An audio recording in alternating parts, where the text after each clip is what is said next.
गांव में एक बूढ़ी औरत रहती थी। वह बहुत नेक दिल औरत थी, लेकिन उसके गांव के लोग उसे पसंद नहीं करते थे। वे उसे तरह तरह से तंग करते, उसका मजाक उड़ाते और उसे गांव से बाहर निकालने की धमकी देते। बूढ़ी औरत ने कभी किसी को कोई नुकसान नहीं पहुंचाया था, लेकिन फिर भी लोग उसे बुरा समझते थे। वह अपने दिल का दर्द सिर्फ अल्लाह के आगे बयां करती और हमेशा इबादत में मशगूल रहती। एक दिन गांव के लोगों ने उस बूढ़ी औरत को गांव से निकालने का फैसला कर लिया।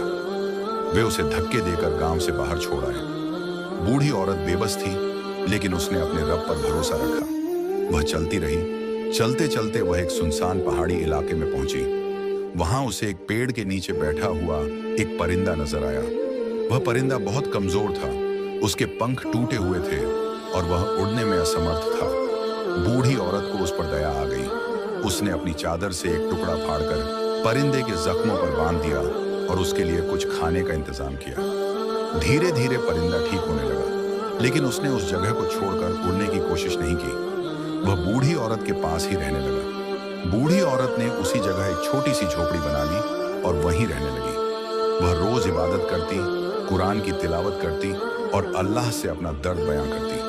परिंदा हमेशा उसके पास बैठा रहता, जैसे कि वह भी उसकी तिलावत को सुन रहा हो। कुछ दिनों बाद गांव के कुछ लोग उस रास्ते से गुजर रहे थे। उन्होंने देखा कि वह बूढ़ी औरत अब भी जिंदा है और खुशहाल भी लग रही है। ये देखकर वे हैरान रह गए। उन्होंने औरत से पूछा, तू यहाँ अकेली कैसे जिंदा रह रही है? बूढ़ी औरत मुस्कुराई और बोली, जिसका कोई नहीं होता उसका अल्लाह होता है। गांव के लोगों ने देखा कि वह कमजोर सा परिंदा अब ताकतवर बन चुका था और जब भी कोई बूढ़ी औरत को नुकसान पहुंचाने की कोशिश करता, वह परिंदा तेज आवाज में चीखता और उसके ऊपर मंडराने लगता। यह देखकर गांव वालों के दिल में डर बैठ गया। धीरे धीरे कुछ लोगों ने उस बूढ़ी औरत से इस्लाम के बारे में सवाल करने शुरू किए। उन्होंने उससे पूछा कि वह किसकी इबादत करती है और कौन सा अल्लाह है जो उसकी सुनता है।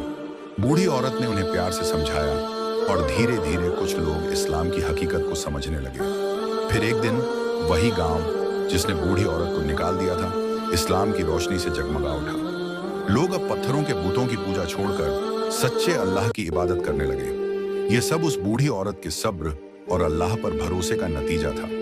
उसने किसी से बदला नहीं लिया, बस अल्लाह की इबादत की और अल्लाह ने उसकी हिफाजत की और उसे इज्जत से नवाजा। गांव में इस्लाम की रोशनी फैल चुकी थी, लेकिन अभी भी कुछ लोग ऐसे थे जो अपनी पुरानी मान्यताओं को छोड़ने को तैयार नहीं थे।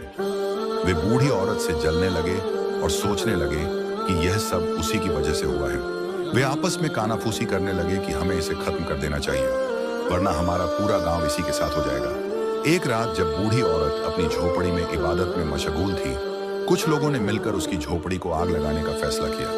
वे जलते हुए मशाले लेकर उसके घर की तरफ बढ़े, लेकिन जैसे ही वे पास पहुंचे, अचानक वह रहस्यमयी परिंदा जोर जोर से चीखने लगा।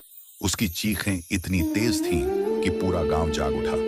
आग लगाने आए लोग घबरा गए और भागने लगे, लेकिन तभी गांव के कुछ नेक दिल लोग वहां आ पहुंचे। उन्होंने देखा कि बूढ़ी औरत इबादत में इतनी गर्क थी कि उसे कुछ भी पता नहीं चला, लेकिन वह परिंदा अपनी पंख फैलाकर झोपड़ी के ऊपर उड़ रहा था, जैसे कि वह उसकी हिफाजत कर रहा हो। गांव वालों ने उन शरारती लोगों को पकड़ लिया और उनसे पूछा, तुम लोग ऐसा क्यों कर रहे थे? वे डर से कांपते हुए बोले, हमें लगा कि अगर यह बूढ़ी औरत यहाँ रही तो हमारा पुराना धर्म खत्म हो जाएगा। गांव के बुजुर्गों ने उन्हें समझाया, यह औरत तुम्हारा बुरा नहीं चाहती, ये बस तुम्हें सच्चाई की तरफ बुला रही है। अगर इसका खुदा इतना ताकतवर है कि इसको इस जंगल में अकेले भी बचा सकता है, तो सोचो वह हमारे लिए क्या कर सकता है।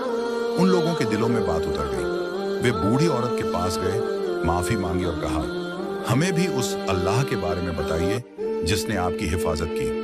बूढ़ी औरत मुस्कुराई और बोली, अल्लाह अपने बंदों को कभी अकेला नहीं छोड़ता, चाहे दुनिया उन्हें छोड़ दे। फिर उसने उन्हें इस्लाम की बुनियादी बातें सिखाईं। धीरे धीरे पूरा गांव इस्लाम कबूल कर चुका था।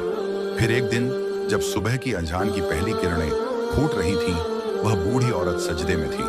उसने अपना आखिरी सजदा किया और अपने रब से जा मिली। गांव के लोग उसकी इस इबादत से इतने मुतासिर हुए कि उन्होंने उसकी झोपड़ी को मस्जिद में तब्दील कर दिया। और वह रहस्यमयी परिंदा, लोग कहते हैं कि जब बूढ़ी औरत का इंतकाल हुआ, वह परिंदा भी कहीं उड़ गया और फिर कभी वापस नहीं आया। लेकिन उसकी कहानी, उसके सब्र और अल्लाह पर उसके भरोसे की गूंज आज भी उस गांव की हवाओं में महसूस होती है।